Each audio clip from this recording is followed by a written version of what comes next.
Hi! Welcome to my YouTube channel Kalyani kitchen Kadapa రుచులు. ఈరోజు ఈ వీడియోలో కొబ్బరితో కలాకండ్ ఎలా చేయాలో చూపించబోతున్నాను. ఇది ఎంతో టేస్టీగా ఉంటుందండి. నోట్లో పెట్టుకుంటే కరిగిపోయేలాగా ఉంటుంది. స్వీట్ షాపుల్లో కన్నా ఇంకా బాగుంటుందండి. ఇది ఒక కొత్త రెసిపీ నేను ట్రై చేస్తున్నాను.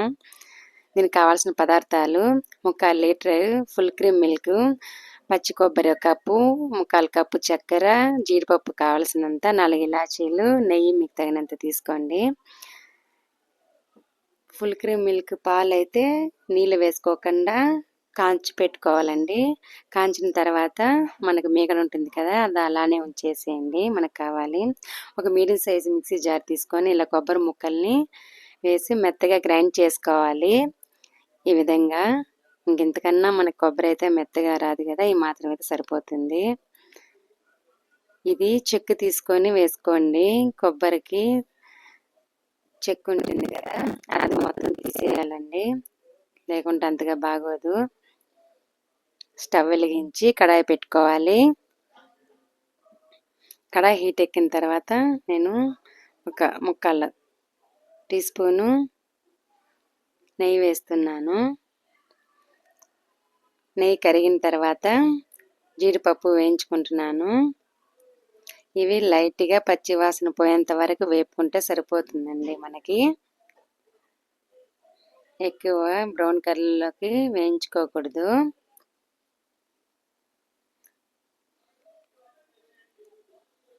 మనకి ఈ కలర్ అయితే సరిపోతుంది కదా. ఇప్పుడు ఒకసారి మిక్స్ చేసుకొని తీసేసుకుందాము.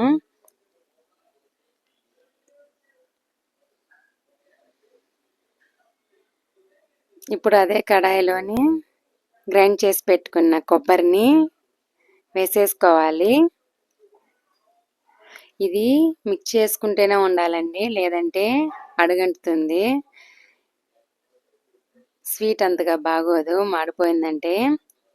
నేను నెయ్యి ఏమీ వేయలేదండి, మళ్ళీ అదే నెయ్యిలోనే వేయించుకుంటున్నాను. ఇందులో తేమ అనేది లేకుండా వేయించుకోవాలండి, అప్పుడు పచ్చివాసన కూడా పోతుంది మనకి. కొద్దిగా పొడి పొడిలాడుతూ ఉంది కదా, ఆ తేమ అనేది పోతే మనకి కరెక్ట్గా సరిపోతుందండి. నాకైతే ఒక 2 నిమిషాల వరకు పట్టింది ఈ తేమ అనేది పోవడానికి. లో ఫ్లేమ్లోనే వేయించుకోవాలండి. జీడిపప్పు అయినా కొబ్బరినైనా ఒక 2 నిమిషాలు వేయించుకున్న తర్వాత ఈ మీగడ కాంచి పెట్టుకున్న పాలు ఉన్నాయి కదా, అవి వేసేసుకోవాలి. కంపల్సరీగా మీగడ అయితే వేయండి, లేదు అంటే బటర్ వేసుకోండి ఒక 2 స్పూన్లు. ఈ 3/4 లీటర్ పాలు నీళ్ళు వేసుకోకుండా చిక్కటి పాలు అలానే వేసేయాలి. 4 ఇలాచీలు వేస్తున్నాను. ఇలాచీ పౌడర్ వేస్తే మా పిల్లలు తినరు, అందుకని ఇలాచీలు వేసి తర్వాత నేను తీసేసుకుంటాను. ఇలా బాగా మీగడనైతే ఇలా మిక్స్ చేసుకొని, నాకైతే ఒక 10 నుంచి 15 నిమిషాల వరకు పట్టింది ఇది మొత్తం ఉడకడానికి. ఇలా అంచులు మొత్తం బాగా మిక్స్ చేసుకోవాలి. అంచులు మనకి అడుగంటుతూ ఉంటుంది, మధ్య మధ్యలో అలా కలబెట్టుకుంటూ ఉండండి. మనకైతే చేతికి పని అండి ఇది. నాకైతే 1 అవర్ పైన పట్టింది ఈ స్వీట్ చేయడానికి. మూత అయితే పెట్టొద్దండి, అది పొంగిపోయి కిందంతా స్టవ్ పైన పడుతుంది. ఇప్పుడు మనకి పాలైతే మొత్తం ఇరిగిపోయాయి కదా, ఇప్పుడు బాగా ఒకసారి కలపెట్టుకొని, నేనైతే ఇలాచీలు తీసేస్తున్నాను ఈ టైంలో, ఇంకా షుగర్ వేయాల్సి వస్తుంది కదా, అందుకని తీసేస్తున్నాను. మీ ఇంట్లో తినేటిగా ఉంటే ఇలాచీ పౌడర్ వేసుకోండి, బాగుంటుంది.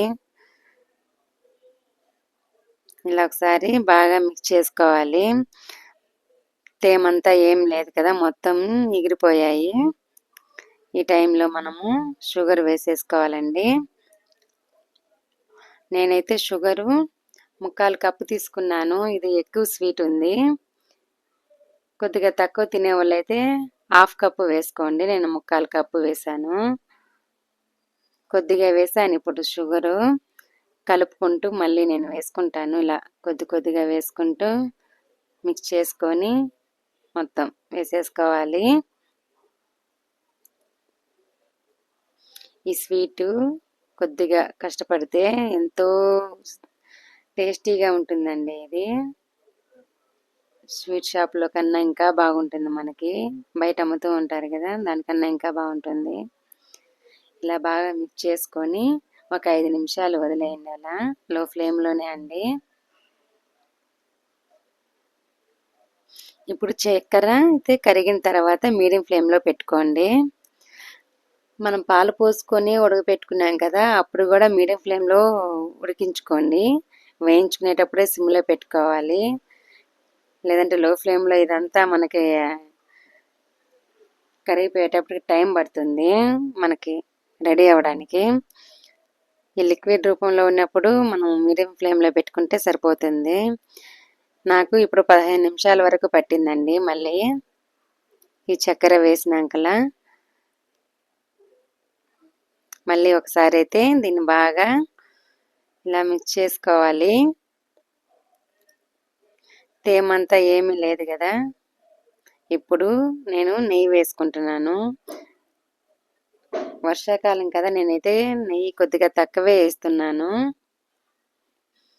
మీరు గీ ఎక్కువగా ఇష్టపడే వాళ్ళైతే బాగా ఒక 4-5 టేబుల్ స్పూన్ వరకు వేసుకోండి. ఇంకంతకు మించి ఎక్కువ కూడా వేస్తే అంతగా బాగోదు. దీన్ని బాగా ఇలా మిక్స్ చేసుకోవాలి. మిక్స్ చేసుకొని మనం వేయించి పెట్టుకున్న జీడిపప్పు ఉన్నాయి కదా, అవి నేను సన్నగా కట్ చేసి పెట్టుకున్నాను ముక్కలు. అవి కొద్దిగా వేసుకుంటాను. కొద్దిగా గార్నిష్కి అయితే అలానే చేసుకుంటాను.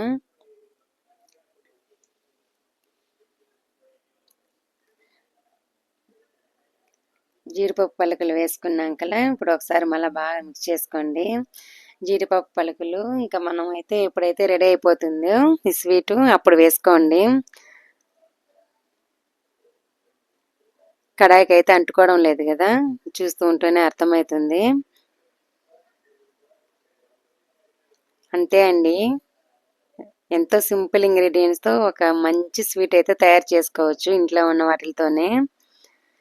మనం ఏ గిన్నెలో అయితే వేసుకోవాలనుకుంటున్నామో ఆ గిన్నెకి ఇలా నెయ్యి రాసి పెట్టేయండి. నేను ఒక చేత్తో వేసుకోవడానికి నాకు ఇబ్బందిగా ఉంది, ఇంకో చేత్తో వీడియో తీస్తున్నాను కదా, అందుకని అందులో వేసేది నేను మీకు చూపించలేదు. అలా వేసేసిన తర్వాత ఒక స్పూన్తో ఈవెన్గా స్ప్రెడ్ చేయండి. ఎక్కువ ప్రెస్ చేయొద్దు, నైస్గా వచ్చేంత వరకు అలా స్పూన్తో అలా చేస్తూ ఉండండి 1 నిమిషం పాటు. ఇదైతే మనకి పూర్తిగా చల్లారిపోవాలండి. మనకు చల్లారటానికి ఇది ఎంత లేదన్నా ఒక 40 మినిట్స్ అయితే అవుతుంది. చక్కెర పాకం కదా, అది కొద్దిగా లేటే అవుతుంది. నేను గార్నిష్కి అయితే వేయించి పెట్టుకున్న జీడిపప్పు పలుకులు వేసుకుంటున్నాను. వేసుకొని స్పూన్తో అలా ప్రెస్ చేసుకోండి. నా దగ్గర పిస్తా లేదు, మీ దగ్గర ఉంటే వేసుకోండి. నేను జీడిపప్పుతో సరిపెట్టుకున్నాను. మంచి స్మెల్తో మంచి టేస్టీతో మనకి కొబ్బరితో అయితే కలాకండ్ రెడీ అయిపోతుందండి. పెద్దవాళ్ళు చిన్నపిల్లలు ఎంతో ఇష్టంగా తింటారు. ఇవి స్టోరేజ్ అయితే ఒక 10 నుంచి 15 రోజుల వరకు ఉంటాయండి నిల్వ. పచ్చి కొబ్బరి ఉన్నప్పుడు వేస్ట్ చేసుకోకుండా ఇలా అయితే స్వీట్ చేసుకోండి.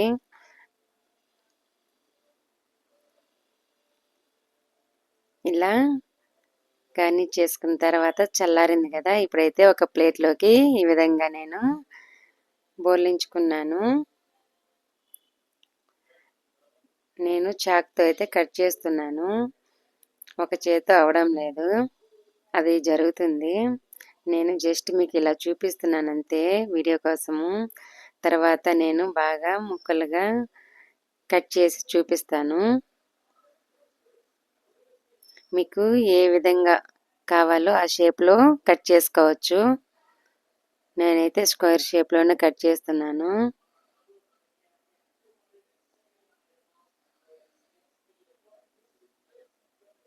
మా పిల్లలైతే ఆ రోజు ఎంతో ఇష్టంగా తిన్నారండి ఇవి. ఆ రోజు నాకు కరెంటు కూడా పోయింది. ఇది కరెంట్ లేకుండా టార్చ్ వేసి నేను వీడియో తీశాను. ఆ రోజు మాకు ఈవినింగ్ వచ్చింది. ఎలాగో కొబ్బరి గ్రైండ్ చేసుకున్న తర్వాత కరెంట్ ఆఫ్ అయింది. లేదంటే ఆ రోజు నేను ఈ రెసిపీ అలానే ఆపేయాల్సి వచ్చిండు. ఒకటి ఏదైనా చేయాలనుకున్న తర్వాత ఆగిపోతే ఆ రోజంతా అంతగా బాగోదు. మొత్తానికైతే కొబ్బరితో కలాకండ్ అయితే రెడీ అయిపోయిందండి. ఎంతో టేస్టీగా నోట్లో పెట్టుకుంటే కరిగిపోయేలాగా భలేగా ఉంది. ఒకసారి మీరు కూడా ఇంట్లో ట్రై చేయండి తప్పకుండా. ఎప్పుడు తినే స్వీట్లే బోరు కొడుతూ ఉంటాయి కదా, ఇలా ఒకసారి ట్రై చేయండి. ఈ వీడియో నేను మీకు నచ్చిందని అనుకుంటున్నాను. Thanks for watching. మరో మంచి వీడియోతో మీ ముందుంటాను. బాయ్.